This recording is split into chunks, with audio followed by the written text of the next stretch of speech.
Welcome back, Panther fans. I'm David Brown here with Ryan Graham, Yeah, and this is State of Atlanta.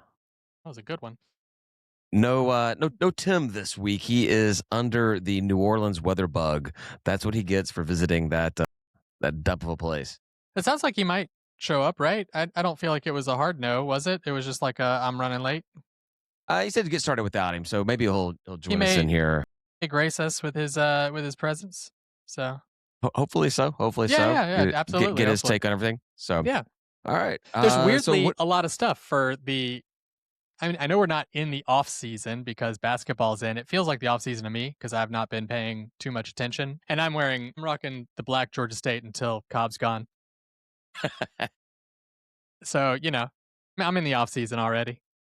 I hear you. It's difficult. Definitely we are more football focused than we are basketball, but basketball does take up the. I think we said we were trying to come up with our percentages. We probably talk 80% football and 15% basketball and 5% everything else, or something like that. Yeah, it's probably a little more basketball, and you should probably just go ahead and give beach volleyball their own percentage. It's probably true. It's probably true. It's probably true. But yeah. This morning we were kind of talking about what do we have to talk about. There was oh well, get some staff updates, and basketball won a game, and then by the time we got here, I've got all kinds of crap to talk about. So Well, and the thing is those two topics I wasn't super fresh on, and have done some more looking into them as the days gone by, and they're more interesting than I thought. I was a little surprised at some of the information that I found. So, it's good. well, cool. Then with that said, get us started off. What do you want to talk about? I don't know. We usually start with football, and I know that's sort of the off season right now. But we had our coaching changes finally that we've been wanting for a long We time. I think the big ones were the announcement. Not even an announcement. It's just been leaked. It's not even announced yet. There's no official announcement from Georgia State, I don't think, about the co-defensive coordinator and co-defensive coordinator. I don't know how you can have a defensive coordinator and a co without having just two co's, but I'm not sure. Is that what they're both co-defensive coordinators? No, I think that Cam Clark, the one from Duke, is considered defensive coordinator, and John Haneline, I'm not sure he pronounces Haneline, is listed as co-DC. Now, granted, both of these are from leaks on Football Scoop, so maybe they don't know what the actual titles are. They are co-defensive coordinators or something. I don't know how all that works, but We should frankly, it's bullshit that we don't know that it's not very clear, that we haven't had a press release about any of this stuff at all. Even the Football Scoop talked about how we dismissed coaches. Well, I have no clue about that. I have no clue if we dismissed any coaches or not, because that's not been words that have come out of our program at all. The only thing we know is they've taken jobs elsewhere. Yeah. Right? I have no idea if they were dismissed. They're doing double duty right now, coaching at Georgia State and Arkansas. And You said duty. Duty. So yeah. And speaking of duty, coming from Duke, Cam Clark. This is the weird one. I think Cam Clark. He was a senior analyst at Duke for their quarterbacks, I believe. And he's coming in to be the defensive coordinator. He has defensive background experience. He was DC at Western Illinois, at Lamar, at a high school here in Georgia, which is great because that means he has some connections with high school kids here. But it's just kind of weird. We can't do anything normal. We can't just go find somebody with defensive coordinator recent experience. We got to get a senior analyst from the ACC champs who did not make the playoffs to come in. Well, look, I mean, you have Will Muschamp is an analyst somewhere on a sideline right now, and I think he's at Georgia. And so if we hired him, we would obviously be like, oh man, that's a great hire not for coach, because I think he's a shitty coach. He's a good coordinator though. And so I think that doesn't matter as much, but I did go back and look at the history like you listed out, and he doesn't have an extensive coordinator history. But then you go look at John Haneline, who was the defensive coordinator at Youngstown State, and they've been very successful right now with him as defensive coordinator, and their defense specifically has been very successful. This seems like a really good pickup. Why is he not our defensive coordinator? He's co-DC. On paper. Well, I don't know. I didn't see that. Where did you see co-DC? Was that in the Football Scoop thing? That was in Football Scoop. Okay. Yeah, I think is where I saw it. Yeah, maybe, and who knows? They're both coming in to work on the defense, but it's weird. Defense obviously was an area of need for Georgia State, but and I know we talked about last week about some other coordinators and assistant coaches moving on and everything, but it sounds like we're rolling with offense as is for the most part with Hugh Jackson. Cool. So was Hugh not the problem? Was the whole problem just this quarterback situation? And once they got that figured out, we did do well. We didn't win games, but we did well when Cam was the starting quarterback. And maybe if he had been starting quarterback from the very beginning, Hugh's scheme or what have you would have done the job for us. But yeah, my biggest issue with that line of thinking is we've identified the issue for now months that, it's not necessarily the players on the field. I feel like the players on the field are doing what they're going to do, and they, it wasn't a problem there.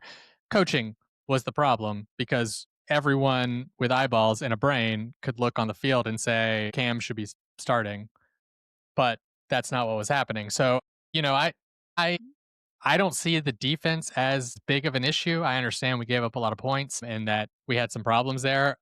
I saw glimpses of a very good defense all year, all year. It was like a they tried to do a bend don't break, but they just broke a lot. But like it's fine. Like in defense, yeah, that's what you do. You kind of do the bend don't break, right? You're not gonna unless you're like the stoutest defense in the FBS, you're not going to stop anyone from anything. You just got to stop those touchdowns. I don't care if you get 1,000 yards as long as you don't ever score a touchdown. I don't give a shit. exactly. So, Yeah, no, I agree. I don't know what to expect out of it, but that's where we are. Something happened. We wanted something to happen. We knew that McGee was not going to go. It would be just a far stretch for McGee to be gone. So there has been a shakeup, whether people left because they wanted to or because they were nudged out. Either way, we are going to see some changes on the sidelines. So there's that. Ryan, we just got a text message that an unannounced football game has for 2026 has been called off. I don't know if we're allowed to say who it was because it was never announced. It was an American opponent that we were supposed to be hosting after Tech left us high and dry. And it was now the one that we were told was all but confirmed. It was basically official, but we weren't allowed to say anything. And if you're not allowed to say anything, it's not a freaking official. right. And obviously, it was not official because we're off. Yeah. So here we are. But now 8 months away from the start of the season, and we don't have a home game scheduled. We already have an FCS game scheduled. So if we try to pick up another FCS school, that game, win or loss, does not count towards, bowl eligibility, which Maybe would be that's good. so Georgia State. Maybe that's good for us. What happens that we do if you win one against FCS team and you lose one against FCS, you still count as one? I guess just two would only count as one as well. Is that how that works? Maybe you get to pick the one that doesn't count. You're like, oh yeah, that loss, that's the one that doesn't count. Yeah, so that's interesting. That's fantastic. We got to figure that out. And I think that around this time last year is when we found out who our out of conference, our out of division opponents were going to be for this season. I think it was around this week last year. Next week, we'll know who we're going to be playing on the west side, but we don't know who we're going to be playing for our out of conference for all 4 games. We got, NCAA, Kennesaw State, and who else do we pick up? I forgot who the other school was. You're the scheduling guru, man. I don't care. I just win, baby. Yeah. Well, also, let me clarify. Just win, baby, is like the baseline, or it feels like it should be the baseline, but just schedule a game, baby. Well, so just get us 12 games, period. Athletic at UCF this year. That was the other one. Yeah, athletic directors make the schedule, so they can't win the game. So their wins are actually getting an actual full 12 game schedule set for us, a 4-game out of conference schedule set for us.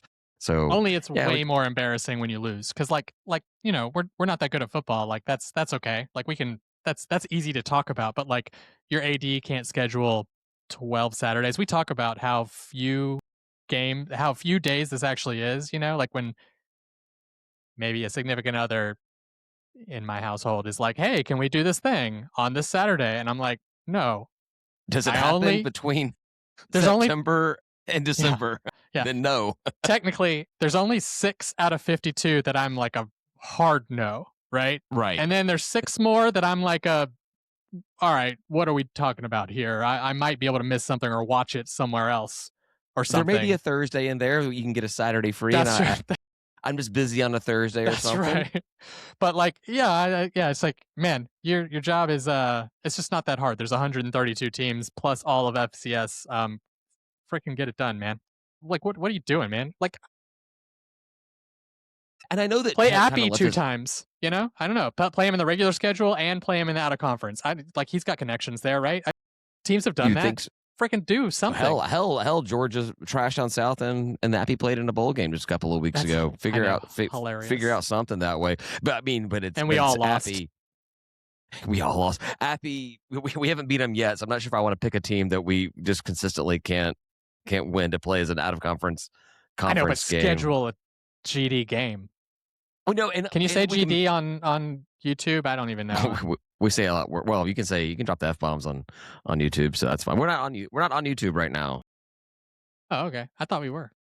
No, this is just streaming to our Twitter followers, really. I guess Patreon members, Twitter followers, our patron. So, I mean, and actually, and I'm on TikTok right now, streaming live on TikTok. It's just me. They can't hear you, so they wouldn't have heard that. But anyways, no, I was going to say that, I know that Georgia Tech kind of left us high and dry late, announcing that they were not going to be coming back to the stadium to play us. But we still only had 3 out of conference games at that time. We had not announced the UCF game as being on the schedule yet. So we only had the 3. I go to fbschedules.com, which from what I understand is run by a Georgia State alum. I go to that website daily, if not multiple times a day, just to look at different schedules and things that are out there, because I'm a nerd about schedules. And it is embarrassing how many teams in our conference and just around the league have schedules out through like nearly 2040, full built out schedules. And I'm looking at ours right now. We don't have a game for this year. We don't have 2 games for 2027, 28, 29, and 30. Is it that hard to get people to come to Atlanta to play a game? Is it that hard for us to schedule a game to go play somewhere else? We have shouldn't be. These next 4 years, 27 through 30, 4 of those games are home and homes with UAB. And yeah, Wake but Forest, that's good scheduling. That's great, Scott. I love that scheduling. Yeah. I love that scheduling. But then another one is Wake Forest, which ACC is basically doesn't want them traveling to a group of 6, group of 5 conferences any longer. So no, you were right. Group of 6. Come on, man. Don't you? Yeah, you did the whole episode last week bitching about how people say group of 5. So don't you start now. So that means we really only have 2 games scheduled for 27, 28, and 1 game scheduled apiece for 2030 and 2029 and 2030. So I have less context about whether or not that's weird or not. I know football does schedule pretty well in advance, though. Like a lot of teams are pretty booked out. But next year, pick any team in the Sun Belt right now. Just pick any one of them that's besides us. Just pick a team. Oh, man, but ULM. Monroe. Okay. Monroe. They have a full slate for this year, and they actually do have only 2 games for 27, 1 game for 28, and 1 game for 29. So they are a little bit. But Monroe's. Let's go for a program like Appy State. I picked one. That's what took me so long, is I was trying to find the one that probably was screwed up too, and I was like, "Yeah, come on, man, work with me here. Them, work with me." Well, but it would have been working with you quite well if they had scheduled out all of those. I know, years. right? I was really hoping. I was actually hoping you would I know that I said Sun Belt. I was hoping you would have said like Army or something, and because of having been independent, they had just like their entire schedules filled out for like 20 years or something. Well, UConn is an interesting one to look at. Yeah, but Appy's got a full schedule for 26. They're missing 1 game for 27. Full schedule for 28. 2 for 29 and 30, and then 1 game apiece for 31, 32, 33, and 34. So and they're supposed to be scary because they're P5 beaters, P4 beaters. Are they P4 now? Yeah, the P4. Yeah, they're a scary team. They're a team that everyone talks about. You can't have an Appy State game against a P4 program and not have that Michigan game come up in context. They're always going to talk about that. And they were people FCS don't sleep on back then. Appy anymore because you don't sleep on Appy. They learned that. Exactly. Yeah. UConn full schedule for this year. Full schedule for 27. Let's see, they've got 8 games for 28. 5 games or 20. Yeah, so they've got their schedule. Granted, that's harder to do. They've got a full schedule. For reference to the listeners that don't know, UConn is independent and poor. They're not like they're not like Notre Dame independent. They're like UConn independent. Well, they're basketball rich, but they just don't spend any of that basketball money on football at all. They're like New Mexico State independent, not like Notre Dame independent.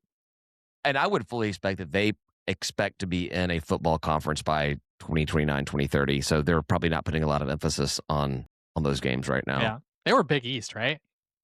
They were Big East, and then they were American. Split up, they screwed up. They were American when it first split up, and then their basketball program was suffering, and they said we'd rather go back to Big East and drop. I think they talked about dropping football to FCS, but they decided just to go independent instead. So cool. Well, if they're willing to do it, that seems good. But too much time on UConn already. For sure, and we're 1-1 against UConn. Mm. All right, that's all I really got about basketball or football. Sorry.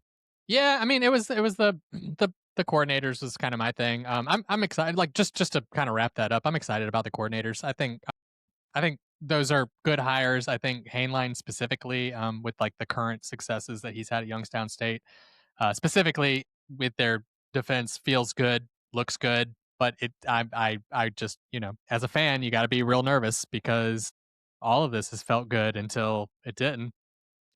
I mean, I'm nervous about this season to begin with because we've got, Kennesaw State, 11 games. We get Kennesaw State, and as of right now, I mean, if I don't know what the Vegas odds, if there are Vegas odds on that game right now, I'd bet the house on Kennesaw State winning that game right now. And then you've got at UCF at the bounce house at this big team that we used to be in conference with that were contemporaries of ours that are now Big 12 Power 4 program. They're going to beat this nut out of us. Then, the FCS team, we've actually done well against FCS teams in the past several years. It's our only win this season. We took care of it last year. But yeah, it's going to be a rough year unless these coaching changes make a difference. And, we talked about recruiting a little bit last week, and, it looks like that's doing okay-ish. So, yeah. I don't know. I did have actually one more thing that I forgot. But our kicker who kicked the 60-yarder, broke the record. And actually, when I started looking at it, his field goal percentage was 100%. And his points after were like, I think he missed one or something like that. And he was our place kicker, but he's now transferring to Arkansas. But when I started looking at that 100% field goal, record breaker field goal, where was he all season? Why weren't we just, what? He was 100%? Trotting him out there. Like, I didn't even notice that during the season that it was like somebody new that did that. I thought it was like the same guy who had been sucking it up, and I just never bothered to look. But when I looked this up, I was like, the F, man. Well, that was not the kicker we started the season with. We started with Rick. Yeah. The Fatty McFatterson. Yeah. Big hair guy. You can't. I can say that I got a muffin top too. I got a good old muffin top. He's just a muffin top fan with me. But this other guy, McAllister, he's going to Arkansas. He's going to SEC to kick for that in an SEC program, and we didn't. And we missed how many freaking kicks? And we got an SEC kicker now. Right there. We sit there on the sidelines the entire time. Yeah, I mean, this guy's going to get paid. This guy's probably going to get paid more this season than you and I get paid in our salaried jobs this season. That's nuts. Just being the kicker for SEC. And what's funny about that is kicker was always the one where they're like, the non-scholarship players, the kicker. Like, even at the big, huge programs, they could just kickers were a dime a dozen, and they could get those guys on for non-scholarship. And now you get these guys just making like base minimum pay $250, $350, $450. I saw that. I don't have that. I don't have that thing listed right now, but I saw a tweet or something talking about the average cost of a player this season, and it was like around $4 million for a quarterback and $650 for an offensive lineman. And what do NFL quarterbacks get paid per year? Well, I don't know everybody, but Carson Beck is getting paid more this year at Miami for 1 year at Miami than Brock Purdy is getting paid as a starting quarterback for the 49ers, who are in the playoffs right now. That's nuts. But I know, but he's a special. He's an outlier for sure. So let's go ahead and clarify that. But he was Mr. Irrelevant. He's on like bottom paycheck, bottom level there with it in the end of a Carson Beck is Carson. the Okay, outlier. He's the outlier. You're comparing apples and oranges because you're talking about one of the highest paid Mm-hmm. in college. But even then, the highest paid. We talk about it. People talk about it all the time about how the best college football team of all time could never compete with the worst NFL team of all time, just because the size of all the NFL guys and all this kind of stuff. They could never compete. Well, now, why do they need to? Because you're getting college football players are getting paid more than their NFL counterparts. Mm-hmm. That's insane. That is, I think it goes to say though, like the power of college football and like the fandom there. Like I've never been very interested in pro football. I know we talk about it a lot and all that stuff, but like I don't follow the Falcons regularly. When I was most into pro football, it was because I was, I'm in fantasy league, and so Right. I follow all the players, I follow the teams that I do that, and we used to go hang out at places that had like all the TVs and stuff because I was following my fantasy team. But like I don't give a shit about most of these teams otherwise. But college, I do care about. I went to the school. There's no teams. Well, obviously, I'm a season ticket holder to the Falcons, so I pay a lot of attention to them. But I just like watching football. Like these past couple of weeks with bowl games going on, I don't care who's playing. I just like having football. Football on my TV is better than having anything else on my TV or it being turned off. I just enjoy football being gone. So I watch pro. I watch obviously college. I will watch the United Football League. I will put those games on. I do forget about them sometimes because they're only like 4 games a week or something. But Let's say I didn't even know that was still a thing. Yeah, they're getting started back in February, I believe. So, yeah. All right. All right, yeah, that's all I had. There were other transfers and stuff. The reason I thought about that though was because when I was looking up Georgia State stuff, I typed in like, Georgia State football into Google News, and I got like so many articles about transfers from frickin' everywhere to everywhere. And it was just like, they might mention a Georgia State transfer somewhere as a side note, just the Arkansas guy or something like that. Right. But like, I was like, holy crap, everyone is just getting crushed by this, man. There's transfers out of everywhere. Yeah, all the teams are losing people left and right. And we just got another text that we have some more P4 transfers expected to be coming in. The portal's open for another 2 weeks or something like that. So, and I guess players can still come in spring. Like the portals, I don't understand how it works. The portal closes, but like when the summer semester starts, they can still enroll at school. So you can't stop a kid. You can't stop a kid from enrolling in school, right? And once they're there, you can put them on scholarship. I don't know how it works. That doesn't seem right, but I bet there's a loophole somewhere in there, but that doesn't seem like it. But that's fine. Doesn't matter. None of it seems right. None of it seems right at all. So I mean, I think you should just be able to go wherever the hell you want, whenever the hell you want, right? I mean, that's been my stance all along. So, well, you should. A player should have. Yeah, a student. You have a contract. You have to pay a penalty, right? Well, and as long as you are a student athlete, you still have to abide by the same rules that a student has to abide by. A student can't transfer colleges mid-semester. They've got to just either drop their classes and wait, or finish out their semester and start the following semester. You can't just stop. You can't start an academic calendar midway. Yes. Let's not make exceptions for your academic career because you're a football player, because that's not really fair to all the, probably better academic students that you have. Right. Exactly. Yeah. So I'm gonna go to like some crap college for 3/4 of the semester and get all my grades in and everything, and then transfer in at the very last, right before the final, and then get my degree from John Hopkins. Yeah. I guarantee you, I couldn't. There's not a single test in any class at John Hopkins I could probably pass. Like I think it's Johns Hopkins, isn't it? I think there's there's a weird S there. I don't know. Right. I don't know how many Hopkins there are there, how many Johns are there, but I couldn't do better than any one of them. They could have just like that syllabus quiz at the beginning, but make sure you read the syllabus, and I probably failed that because I couldn't understand all the words they were talking about. All right. You're like, shit, I can't even add an S to John. Exactly. I would email the professor wrong because I wouldn't even spell the school's name right in the domain. All right, basketball. We lost at Marshall. But so, did you watch either the Marshall or the Coastal game we had the past week? I did not. All right, so the Marshall game I watched, and I was like, we lost the game. We lost 80-84.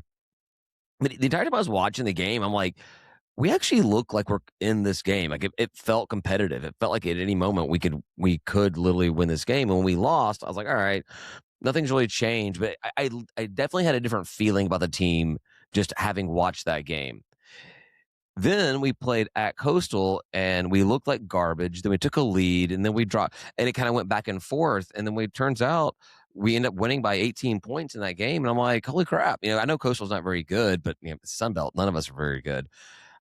I don't know. I'm not saying that I've changed my mind about Jonas or about what this team is going to do this season, but I'm feeling positiver than I have felt under Jonas Hayes' tenure so far. I mean, I'm happy for you. I didn't watch it, so you can take my opinion with a grain of salt. But I look at it, and 64 of our 89 points against Coastal, 64 points were scored in the second half. I have the stats here. So we shot 76% field goals and 93% 3-pointers for that second half. We did 11 3-pointers in a row. No, that's not adjustments. It's a fluke. It's an outlier. It's bullshit. It's not real. That's not what we do. We shoot 20 to 30% field goals, and we shoot better 3-pointers, frankly, I think. But that's the team, that's the average that we're looking at. This is an outlier, and if we can average somewhere in between there, that would be fucking fantastic. Oops. Dang it. I was doing so well. But no, I'm not ready to do it. And honestly, the other team, Marshall, did that to us. They did the same thing. They scored 50-something points in the second half. Yeah, I'm not ready to say that I've changed my entire opinion, my entire outlook. But just for the first time since Jonas Hayes has been here, I felt a little good about something. There was a little bit of positivity about the whole thing, and I'm and I'm talking about in a 1-1 stretch, so it's not like a huge stretch, and there is a loss in there. I was feeling all right. Not feeling horrible about it. And we've got would have been cool to watch. I wish I did watch it. 64 points and 11 3-pointers in a row. Sounds like really freaking fun to watch. My stream was crashing out on me for that Coastal game, and so I actually, the last couple of minutes, we were up, and then it was close, and then it wasn't, and then things just kind of froze for me, and then I got a notification that we won the game. So I was like, not the most climatic kind of winding way to watch the game, but it was good to see the win. We've got Appy State here on Thursday. We just beat Appy in Boone. Hard to beat two teams. It's the same team twice, but I like that we beat them there first, and we have them here now. I know there's not a big home field advantage when you're playing in the Convocation Center, playing in the boxes. We don't have a big crowd, but we should win. If we can beat them there, we should be able to beat them here, right? You'd hope so. In theory, and then Marshall again. I don't think we have the wherewithal to be consistent, though. And I think what we are is a poor shooting team, and so I think we're going to shoot poorly. And yeah, we'll see. But all I'm saying is, so we're 1-1 on these last two games. We got Appy State coming in town, who we beat before. We've got Marshall coming in town on Saturday, who we lost by 4 points to in a game that seemed very winnable to me. And then we go on to play Monroe, which is by far the worst team in the conference. We could actually go on somewhat of a little streak, a little tear here, which I didn't look it up. How many games in a row has Hayes ever won? Has he won 3 games in a row since he's been here?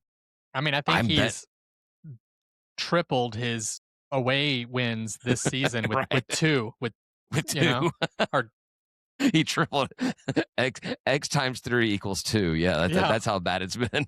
I mean, but there's a chance. So all I'm saying is, if we actually do come back here next week and we're 2-0 on the week, and we're going into Monroe, I want to explain my math because I feel like you were making fun of me. I was making fun of you. 3 wins. We only had 1 win. If you triple 1, you get 3. I thought you meant the road conference wins is what you're talking about, tripling, because we only have 2 road conference wins this season. Oh, okay. I thought we had 2 this season, but 1 last season. He only has 3 total is where I was going with it. So, okay. Yeah, so it wasn't very, I didn't deliver it very well because I guess that was confusing, but that's what I meant. That's what I meant by triple. Gotcha. 3 times 1. 3. All right. We'll Go see for what it. happens. Sorry. No. Just I'm saying, like, if we win these next 2 games to come back, and I said I was feeling pretty positive, so I want to get credit that I did have a little bit of faith in what this team is doing right now. We'll see how it goes. We also announced I guess we kind of announced it that we do that MAC challenge where we play different MAC team 2 MAC teams every season. That came out today. Anybody that cares, Northern Illinois, we're playing on February 7th at home. Their current net ranking is 314 and ours is 291. So technically would be favored in that game, especially as a home game. It's another possible win on the schedule. I don't know. Yeah, I mean, the press release for that MAC challenge thing was like, oh, we're whatever and 1 in that series. And I'm like, yeah, but like what you're failing to mention is that the 1 loss was this season. Yeah, we just lost it. So, I mean, I hope we can pull that out because that was embarrassing. That particularly like took some wind out of my sails. Like, and I know, like I said, I've not been watching because I just feel like I'm drifting as a fan right now. And one of the reasons is losing that game, frankly. Yeah, literally the only positive thing I can think about in Jonas's tenure here so far has been that we were the lone undefeated team in the MAC challenge for the Sun Belt. And I don't think the MAC had anybody that was undefeated against the Sun Belt. Yeah, we were the only team that was like consistent in there, and now that's gone. So the reason why I said that was kind of announced was there was a tweet or an X or whatever it's called that came out. But if you actually go to Georgia State's basketball schedule on their website, they don't list who our opponent is. It just says MAC opponent. So they didn't. But they did. They put out like an official press release for that one. So they didn't update. They didn't update the calendar. Okay, all right, that sucks. Yeah. That's stupid. But like all right, fine. I'm a schedule guy, dude. Come on, man. I know. But it's like you didn't update the website with the schedule. You'll update it. Nobody right now except for you are going out there and looking at that schedule. So like, I can give them a little leeway on that. Probably on GeorgiaStateSports.com more than the SID, or if they even have a SID right now. They have a SID who is on there. I'm on GeorgiaStateSports.com just as much as I'm on FPSchedules.com. I don't work a lot. I just check Georgia State stuff and college sports stuff a lot. Well, they only update their website maybe 4 or 5 times a week. So that's at most. Yeah. That's impressive. GSU is one of the top 10 most Instagrammed colleges in the nation. I mean, you guys texted me that. I was like, I said, you texted us that, and I'm like, I don't even know what that means. What's that mean? Did you read the article? No, I didn't click that link. I know, but I don't want to give them clicks for that. It was just like a those news reports, they just kind of copy and paste and everybody picks the exact same printout of the whole thing. Yeah. It just some site was just measuring how many Instagram posts are tagging colleges and which colleges get tagged the most. And Georgia State was right up there with the Arizona States and UCLA's and Harvard as being one of the top 10, beating out Georgia and Georgia Tech. Most of the pictures, they said, were like skylines of Atlanta, Center Park Stadium, pictures from Library Plaza, which I guess is what they're calling that green space that used to be the courtyard or whatever they called it. The name it after somebody, dude, like a Rampway Court or like what was Sparks and Orkel or. There's a very famous graduate of Georgia State called Library. It was John's Library. That was good. That was a nice callback. I'm good at that kind of stuff. That was clever. I think.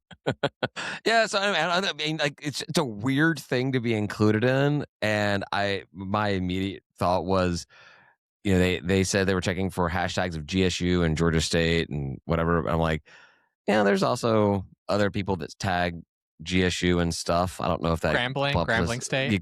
That's specifically who I was thinking of was Grambling. Yeah, but also we are one of the top 10 enrollment universities, and we live in a major metropolitan city where people are always on their phones and doing social media stuff. And I've looked, not necessarily on Instagram, but I've looked on social media just like with the hashtag GSU. There's plenty of people posting about being on campus and moving into dorms and just random parties where they tag GSU and stuff. So it kind of makes sense, I guess. I think sheer active student number, we're like top 5 in the country or something crazy. Like I think it's 7, but yeah, you're right there. We're right. It's nuts. We're way up there considering there's like multiple per state and there's 50 states and we're top 7. That's pretty impressive.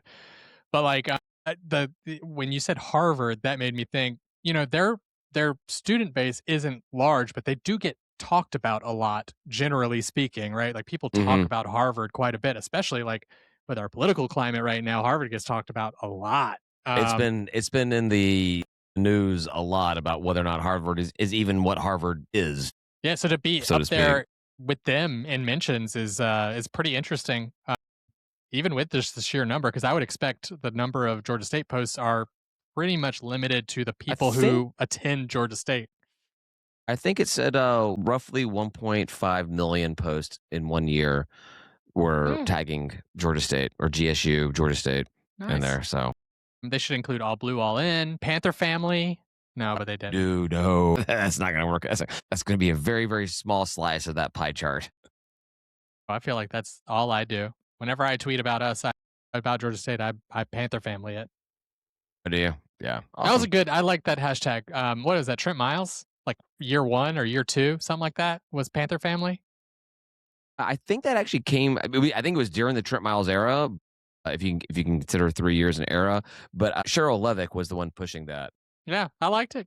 Good for her. My understanding of the way it happened was there was kind of a convention of the minds, and they try to figure out ways to market the program early on, and everybody was wanting to go with Panther Nation because that's kind of a typical thing is I Nation. remember we tried that. And Cheryl Levick was big on family. She wanted to be family, and that may be her lasting legacy. I think is that the Panther family thing, because it really has. I mean, at least within I know our circle of Georgia State fans, it's definitely become a family. The tailgate is like all your best buds, all your loved ones getting together, and hell, we knew people were getting engaged before they knew they were getting engaged Yeah, at the game. So yeah, yeah. it has become a family. I've said it time and time again. Doesn't matter how well this program does, basketball, football, what have you. I'm not going anywhere because of the people that I've met and have become accustomed to hanging out with on my weekends. Um, I don't spend a single minute with anybody that I went to school with back in the 90s, Hmm. but I spend more time with people that I've met since in the past, was it 12, 13 years we've had football, uh, that, I never knew back then. So maybe that includes people that went to school before me, went to school people after me, and I guess before me again, As, or I mean, after me. that's the family we've chosen here has been good, and I can't wait to welcome the Georgia State athletic department back to the family. Whenever they decide they want to be part of it, they're definitely welcome. Should we start getting State of Family going? No, that's weird. Family of Atlanta. Family of Atlanta. No, I don't like that either. It might just not be ours. We might just be Panther Family There you with go. everyone else. All right. What else we got? I didn't have anything else. And when I looked through, I did my whole AI thing, and I got all the men's basketball stuff, and I got all this football stuff, and I got some women's basketball stuff, but I didn't read it. The only other thing that I've got is not really news, but I think it's something fun to talk about. Is the Falcons fired their head coach, and they cleaned pretty much house big time. There's a lot of rumors about who may be coming in, and apparently our good buddy Jesse Minter, DC over in LA, is being rumored as being a head coaching candidate for different teams. And what do you think of Jesse Minter coming back to be head coach at Georgia State right now? Wait, they're considering him Falcons. for the Falcons? For the Falcons, yeah. Good God, he is just skyrocketing in his clout. And I mean, like, I think it's his defense here, we might never see another defense like that again. His defense at Michigan when he was there and they did their national championship run. Yeah, they might never see a defense like that either. So I think he's definitely got a good mind for it. But holy hell, man, how old is he? He's young. Is he younger than me? I'm 40. He's probably younger than me. Yeah, well, everyone is. Everybody. Everyone. Norm's older than me. Well, is he? Yeah, he's 6 years younger than me. He was born in 83, age 42. So he's 2 years older than me. He's just 2 years older than me, and he's gonna go get a NFL head coaching paycheck. Holy shit. That's Man, amazing. his career history is fantastic. Notre Dame, Cincinnati, Indiana State, Georgia State, Baltimore Ravens, Vanderbilt, Michigan, Los Angeles Chargers.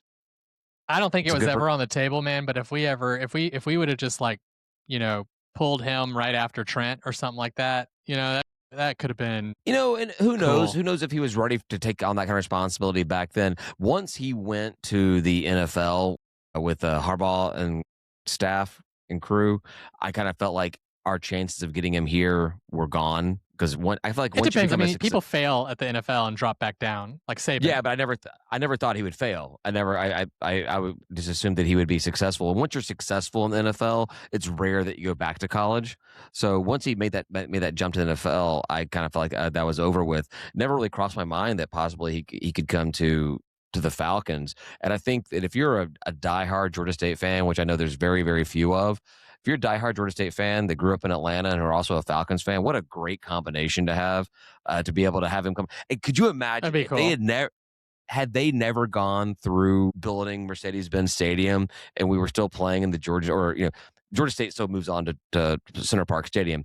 But if the Falcons were still playing in Georgia Dome and Minter could like literally walk in there and be like, I used to be the DC here and now I'm the NFL head coach. Like, what a great transition Well, and that would the have. opportunity there is great, right? We have a network.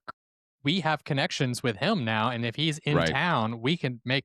Hopefully, we could leverage those. I don't think our current athletic department has the capacity to do it, but like we should be able to do something like that. So that'd be pretty rad. My question for you though is: you've been waiting on this Georgia State player to be a Falcon so that you could buy their jersey. Would you get a Minter jersey? I don't know. I don't get like a polo or something that says Mentor on it. I On the don't know. What do back, you do then? like a jersey, like Well, the same font. it's funny you say that because also part of the rest of the thing with the Falcons is Matt Ryan is supposed to be becoming the new president of football operations, this new role. And somebody made this comment, and I hate that it wasn't my idea because I'm just copying somebody else. But with me the first time, he wants to get a number 2 jersey and the name on the back be president. And I'm like, I'm totally getting a Falcons jersey that says president and is number 2. Like that's happening. I don't understand. Why is he present? He's gonna become president of the Falcons, president And of the football. oh, he is going to be. So his title will be president. You said football operations. I didn't hear president. So, and number 2 is his number. Yeah, Okay. yeah. So I'll do that. And Let's just say Prez, Prez. Prezi Ice. Yes, yes, that'd work. And you know what? It's because when you're the president, they kind of let you do whatever the hell you want to do, right? It's good. Yeah, It's good to be the president. It's good to be the president. It's good to be the king. There we go. Yeah, that was a little reference. Yeah, I was trying. It was a little stretch, but I was attempting a thing. Said a thing without doing the thing. So that's all I got, man. I feel like we nailed it. I keep wanting to call it off season. It's not the off season. I need to watch more basketball games. I apologize to all our listeners. You have basketball season ticket. I know. I will probably not be at the Appy State game this Thursday simply because it's my daughter's 7th birthday, but she should be in bed by then. So, What day? What day is that? This Thursday. And I did take my other daughter to the Monday Night Football game on her birthday. So maybe this kid wants to go to the basketball game on Thursday. We'll see. Yeah, there you go. I'll have mine. But there you go. But maybe I'll go on. We can make it a double date. All right. Oh, I got to do this. Tim normally does this part. All right. Thanks everybody for listening. We're going to head over to Last Call where we just continue this banter for a little bit longer, recap the episode and talk about whatever else comes up. And you can find on I stopped putting it on Patreon. It's on YouTube. It just comes out later than this. If you are a YouTube member or sorry, Patreon member, you do get early access to it. I think. I don't know if I post it anymore. I've been bad. Dude, you're rambling right now. I don't even know what you're talking about. I don't do my job very good. Anyway, thanks for listening. Sign up for Patreon, $5 a month, access to group chat, early last call probably, and discounts on merch and stuff like that. So thanks for listening. Say goodbye, guy. Goodbye, guy. Peace.